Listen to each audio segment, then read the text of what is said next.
Namaku Zeus. Bukan nama lahirku, tapi itulah nama yang dunia jalanan beri padaku. Ketua Grip Jaya, ormas akar rumput yang sering diremehkan, sering dicaci. Tapi malam itu semua berubah. Sekitar pukul 2 pagi, HP lamaku bergetar pelan. Nomor asing dari luar negeri. Aku hampir abaikan, tapi sesuatu membuat jariku bergerak. Saat kuangkat, suara dari ujung sana lirih, gemetar. Suara perempuan. Bang, kami dikurung, dikunci, dijual. Bang, di Kamboja. Tolong. Dadaku langsung sesak. Jantungku berdetak kencang.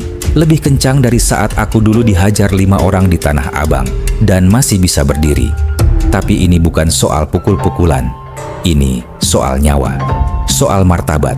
Soal anak-anak bangsa yang dijual seperti barang busuk. Dan malam itu, aku bersumpah mereka akan pulang. Aku tahu satu hal, kalau aku bergerak sendiri, aku bakal mati. Tapi kalau aku gerak dengan orang yang tepat, mungkin kita bisa hidup.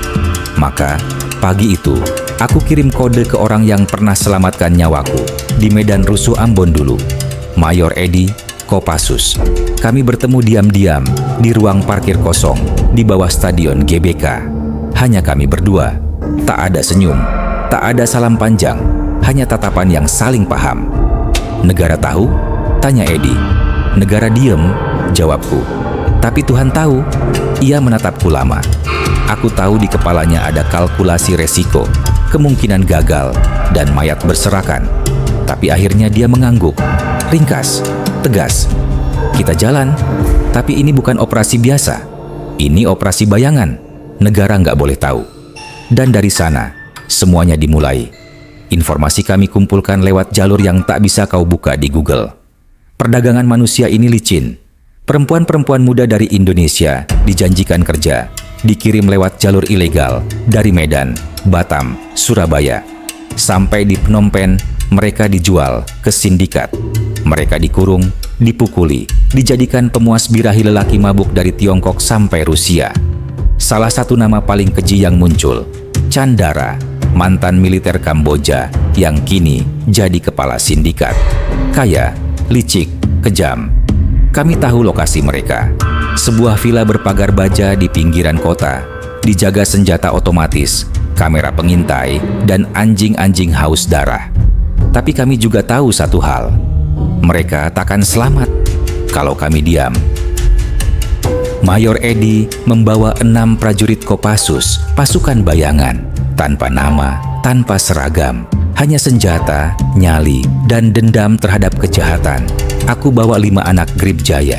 Mereka bukan tentara, tapi mereka pernah hidup di jalanan. Dan di jalanan, kami belajar satu hal. Kalau kau tak bisa jadi serigala, maka kau akan dimakan oleh serigala. Kami latih selama seminggu, menembak, membaca pola penjagaan, menyamar. Latihan itu kami lakukan di gudang tua di Bekasi, ditemani nyamuk dan suara azan subuh. Tapi semangat kami menyala. Satu malam, seorang anak buahku, Ucok, bertanya, "Bang, kalau kita mati di sana, siapa yang urus anak-anak kita?" Aku jawab, "Kalau kita mati di sana, maka anak-anak kita bakal tahu. Kita mati karena nolong anak orang lain. Itu lebih dari cukup." Kami berangkat dalam kelompok kecil, menyamar sebagai teknisi, buruh pelabuhan, supir logistik, masuk Kamboja lewat jalur darat Thailand. Tak ada yang menyambut, hanya udara panas dan bau keringat orang-orang yang tak tahu kami datang untuk perang. Kami sewa rumah kecil tak jauh dari villa target. Setiap malam, kami mengamati pola penjaga, jumlah shift, titik lemah pagar, siapa yang ngantuk duluan. Kami catat semua. Setiap malam aku berdoa, bukan agar aku selamat, tapi agar para gadis itu bertahan 1 malam lagi. Suatu malam, aku lihat sendiri, dari celah pagar, seorang perempuan muda jalan pincang sambil usap bibir berdarah. Mata kosong, seperti hidupnya sudah dicuri. Aku mencengkeram pagar itu sampai jari-jari berdarah. Aku ingin teriak, tapi Mayor Edi tahan bahuku. Besok malam, sabar, dan aku simpan api itu di dada. Pukul 12 dini hari, kami mulai bergerak. Grip Jaya jaga perimeter luar. Kopassus masuk dari sisi timur, lewat gorong-gorong tua. Aku ikut di tengah. Langkah kaki kami lebih senyap dari tikus. Kami masuk ke dalam pekarangan. Tembok dalam dipecah perlahan. Dua penjaga disetrum tanpa suara. Kamera pengawas kami matikan satu persatu. Hanya suara detak jantung yang terdengar. Di lantai 1, kami temukan ruang kecil berisi 4 perempuan. Salah satu dari mereka menangis diam-diam sambil menggenggam tangan temannya yang lemah. Mereka menyangka kami penjaga baru. Kami dari Indonesia. Kami pulangin kalian malam ini, bisikku. Mata mereka membesar. Harapan yang padam mulai menyala. Kami lanjut ke lantai 2. Di sana, 4 perempuan lagi ditemukan. Ada yang sudah tak bisa jalan. Ada yang hanya menatap kosong. Satu dari mereka menangis saat lihat bendera kecil merah putih di lengan baju Mayor Edi. Kami pikir, kami akan mati di sini, katanya. Tapi saat kami bersiap keluar, neraka datang. Sirin berbunyi. Satu penjaga bangun lebih cepat. Tembakan pertama meledak. Dinding belakang hancur. Asap dan peluru mulai bersahutan. Ucok tertembak di bahu, tapi tetap berdiri dan melindungi anak-anak itu dengan badannya. Aku gendong satu perempuan muda, kurus dan pingsan, sambil lari keluar. Di luar, kami disambut kilatan peluru dari sisi barat. Tapi anak-anak Grip Jaya sudah siap. 2 dari mereka memancing tembakan, memberi celah untuk kami keluar. Mayor Edi memberi aba-aba. Ke sungai, jalur 2, sekarang. Dan kami lari, di antara api, asap, dan jeritan. Dunia seperti meledak di belakangku. Tapi, satu hal pasti, kami belum kalah. Kami berlari menuju sungai belakang, titik ekstraksi yang sudah disiapkan. Tapi, suara mesin mobil, langkah kaki bersenjata, dan lolongan anjing makin dekat.